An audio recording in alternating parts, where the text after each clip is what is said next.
Voici notre butée de matériaux. C'est un accessoire qui va augmenter l'efficacité du pliage et augmenter la précision aussi. Voici comment ça fonctionne. L'installation et l'ajustement de votre butée de matériaux est très simple. Simplement dévisser le boulon à main ici, relocaliser à l'endroit où vous voulez, et puis vous pouvez l'ajuster pour s'adapter à n'importe quelle longueur de morceau que vous pliez. Donc, vous allez remarquer sur notre butée de matériaux qu'on a deux mesures. Fait qu'on a une mesure qui calcule le 1 pouce de décalage de notre couteau bidirectionnel et une autre mesure qui mesure à la pince de pliage en stainless. On offre aussi une version en métrique qui utilise des centimètres, ou on a une version ici impériale en pouces qui est ici dans la vidéo.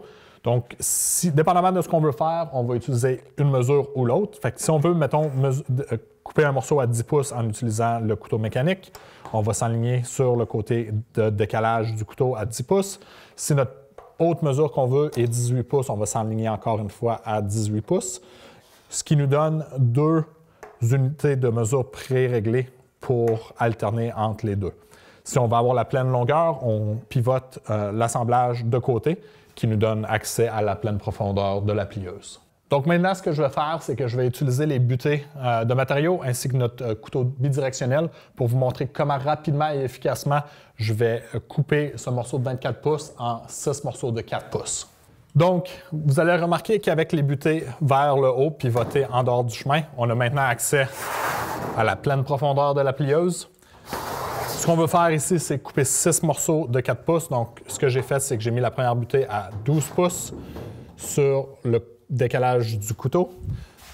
Même chose de ce côté-ci. Donc, on vient cogner contre la butée. Et puis, on prend le couteau bidirectionnel.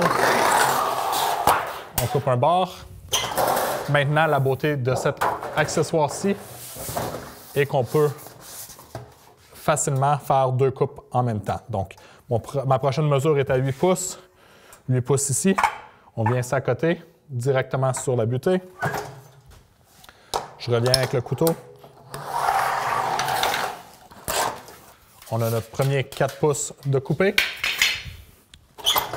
Maintenant, vous allez remarquer, par exemple, qu'on ne peut pas aller à moins que 7 pouces. Donc, ce qu'on a fait, c'est qu'on a designé notre butée pour avoir un 0 ici, moins la distance de 3 pouces ici de ce côté-ci. Fait qu'on a un décalage. Fait que ce qu'on fait, c'est qu'on vire la butée de côté. Notre mesure, moins 3 pouces, est la mesure finale. Donc, on va aller à 7 pouces, moins le 3 pouces qui va nous donner 4 pouces de distance, qui est ce qu'on veut faire pour nos mesures. Même chose ici. On s'enligne comme ça. Encore une fois, on va cogner sur la butée, on barre. Et puis, on revient avec le couteau faire nos morceaux. Et puis, on a tous nos morceaux de 4 pouces prêts à être pliés. Comme vous avez pu le remarquer dans cette vidéo, l'ensemble de butées de matériaux va vous sauver énormément de temps devant la plieuse en éliminant le besoin de pré-marquer votre matériau avant de faire vos coupes.